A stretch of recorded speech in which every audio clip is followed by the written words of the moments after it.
নমস্কার বন্ধুরা, welcome to Gurukul study centre. My dear student, আশা করি প্রত্যেকেই তোমরা খুব ভালো আছো। তো চলো, ভেরি গুড নিউজ। তো অনেকেই তোমরা এই কদিনের মধ্যে আমি একটা ভিডিও তোমাদের প্রোভাইড করেছিলাম যে পিএসসি জুনিয়র ইঞ্জিনিয়ার এবং কেএমসির নিউ ভ্যাকেন্সি আসার ব্যাপারে আমি কিন্তু কথা বলেছিলাম। অলরেডি কেএমডি এর যে ভ্যাকেন্সির ব্যাপারে আমি কথা বলেছিলাম, 127টা পোস্ট, সেখানে জুনিয়র ইঞ্জিনিয়ার এবং অ্যাসিস্ট্যান্ট ইঞ্জিনিয়ার টোটাল রিক্রুটমেন্টই আছে। তো আজকের যে থাম্বনেল দেখে যারা ভিডিও দেখছো, যে পিএসসি জুনিয়র ইঞ্জিনিয়ারের যে ভ্যাকেন্সি আসার কথা আমি 24শে ফেব্রুয়ারির মধ্যে বলেছিলাম, তার আশা কিন্তু আবার জেগে উঠেছে। তো সেই বিষয় নিয়ে আজকের আমার এই ভিডিও। তো চলো, যারা এই ভিডিও দেখছো, আমাদের Gurukul study centre YouTube channel অবশ্যই তোমরা সাবস্ক্রাইব করবে এবং আমাদের গুরুকুল স্টাডি সেন্টার যে পেজ, সেই পেজটা অবশ্যই ফলো করো তোমরা। সেখানে কিন্তু দ্রুততার সাথে আমি কোনো নোটিশ বেরোলে কোনো কিছু সেখানে কিন্তু আমি আপলোড করে দিই। তো চলো সরাসরি শুরু করা যাক।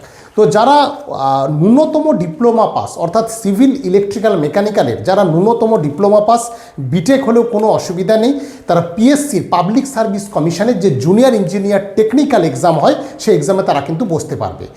তো এটা একটা কোর টেকনিক্যাল এক্সাম। এখানে 100টা টেকনিক্যাল কোশ্চেন থাকে, কোনো নন টেকনিক্যাল প্রশ্ন থাকে না। হ্যাঁ স্টুডেন্ট, এইটা নিয়ে এই জন্যই এতটা আগ্রহ যে যারা টেকনিক্যাল স্টুডেন্ট, বেসিক্যালি যত পরীক্ষা হয়, তো কিছুদিন আগে যে পিডিসির এক্সাম গেছে, প্রত্যেককে কনগ্র্যাচুলেশন। প্রসঙ্গক্রমে বলে দিলাম, অ্যাসিস্ট্যান্ট ইঞ্জিনিয়ার এবং জুনিয়র ইঞ্জিনিয়ার যারা পেয়েছো, খুব তাড়াতাড়ি আমি সেসব ভিডিও নিয়ে আসবো তোমাদের সিনিয়র দাদাদের। দেখতে পাবো আমাদের চ্যানেলেই যারা অ্যাসিস্ট্যান্ট ইঞ্জিনিয়ার এবং যারা জুনিয়র ইঞ্জিনিয়ার পেয়েছে। তো প্রসঙ্গক্রমে আবার ফিরে আসি। তো যারা ওই পিএসসির, বিশেষ করে তুমি যদি এসএসসি যেই বলো, রেল যেই বলো, ডিআরডিও বলো, ইসরো বলো, প্রত্যেক পরীক্ষাতেই কিন্তু টেকনিক্যালের সাথে নন টেকনিক্যাল থাকে।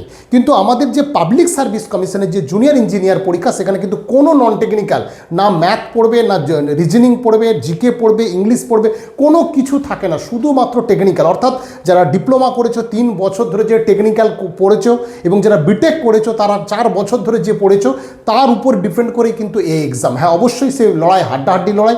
তো সেই জুনিয়র ইঞ্জিনিয়ারের রিক্রুটমেন্ট কিন্তু আসার সম্ভাবনা প্রবল। আমি একটা তোমাদের ভিডিওই বলেছিলাম, তোমরা প্রচুর হোয়াটসঅ্যাপ করেছো, ফোন করেছো যে স্যার কেন আপনি এই কথাটা বললেন। দেখো, তোমরা হয়তো গতদিন দেখেছি যে নিউ চেয়ারম্যান আমাদের কিন্তু পিএসসির রিক্রুটমেন্ট হয়ে গেছে। অলরেডি পিএসসির নিউ চেয়ারম্যান এসে গেছেন, মাননীয় দেবল রায়, যিনি আইএফএস ছিলেন, রিটায়ার্ড আইএফএস এখন মোটামুটি।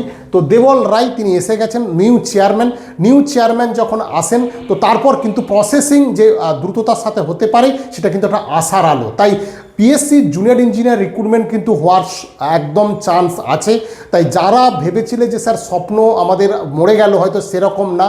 কারণ এটা তুমি ভেবেই নাও যে পিএসসি রিক্রুটমেন্ট কিন্তু অনেকটা ডিলে করে হয়। তুমি 18 সাল দেখেছিলে, 16 সালের পর 18তে দ্রুততার সাথে রিক্রুটমেন্ট হলেও 18-র পর কিন্তু একবারে সেই চলে এসেছিল আমাদের 22, অর্থাৎ 17 সালের পর কিন্তু 22-এ যে ভ্যাকেন্সি বেরিয়েছিল, প্রায় অনেক বছর লেগে গিয়েছিল, 5-5.5 বছর। তো সেখান থেকে দেখতে গেলে আবার কিন্তু 4 বছর প্রায় হতে চলছে। তো সেই হিসেবে আমাদের কিন্তু রিক্রুটমেন্ট আবার পাবে। তো কিন্তু একটা কথা বলবো, বিশেষ করে সিভিল স্টুডেন্টদের, মেকানিক্যাল স্টুডেন্টদের, ইলেকট্রিক্যাল সবাইকেই আমি বলবো, সেরকম ভাব কিন্তু ভেবো না।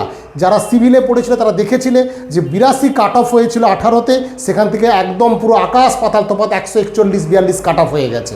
অর্থাৎ যেখানে 40%, 41% থেকে 71%। তো এক লাফে কাট অফ কিন্তু অনেক বাড়ছে। তাই যারা প্রিপারেশান নেবে, খুব সাবধানে নেবে। সুযোগ কিন্তু আবার তৈরি হচ্ছে, সেটা হয়তো একটু ডিলে হতে পারে, কিন্তু সুযোগ তৈরি হওয়ার সম্ভাবনা প্রবল। তাই তোমাদের বলবো, ভালো করে প্রিপারেশানটা নাও। আমাদের গুরুকুল স্টাডি সেন্টার, এটা কলকাতা গড়িয়া স্টেশনের কাছে, অনলাইন এবং অফলাইন দুটো মোডেই শুরু করেছে।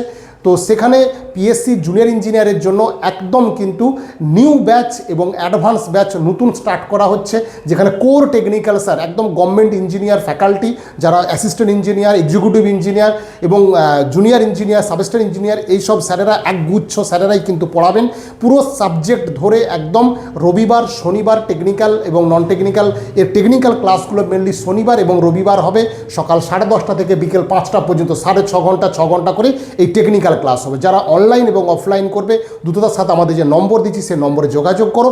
অবশ্যই কিন্তু স্বপ্নকে মরতে দিও না, স্বপ্ন কিন্তু তৈরি হওয়ার জায়গা আবার শুরু হয়েছে।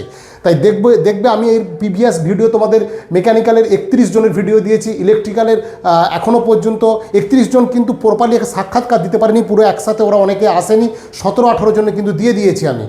ইলেকট্রিক্যালের প্রায় 9 জনের মতো দিয়েছি, সিভিলের এখনও স্টার্ট করিনি। তো খুব তাড়াতাড়ি ওদের ভিডিওগুলো দেওয়া প্রোভাইড করবো আমি। তো তোমরা দেখতে পাবে কয়েকশো স্টুডেন্ট কিন্তু গতবারের পিএসসিতে আমাদের গুরুকুল থেকে সাকসেস হয়েছে।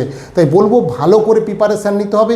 সঠিক প্রিপারেশান নিতে গেলে কিন্তু গুরুকুল তোমার কাছে অনেকটাই হেল্পফুল হবে আমি মনে করি, কারণ গভর্নমেন্ট ইঞ্জিনিয়ার ফ্যাকাল্টি যারা কিন্তু নিরলস পরিশ্রম করে সেই নোট এবং তোমাদের স্টাডি মেটেরিয়াল ক্লাস ফলো করতে হবে, অবজেক্টিভ রিলেটেড সেই কোশ্চেন তোমাকে করতে হবে, যেটা কিন্তু আমাদের অ্যাডভান্স মোড যেটা করানো হয়, যারা অনেক দিন ধরে প্রিপারেশান নিচ্ছ আমাদের অ্যাডভান্স মোডে করলে তোমাদের কিন্তু অনেকটা বেটার হবে।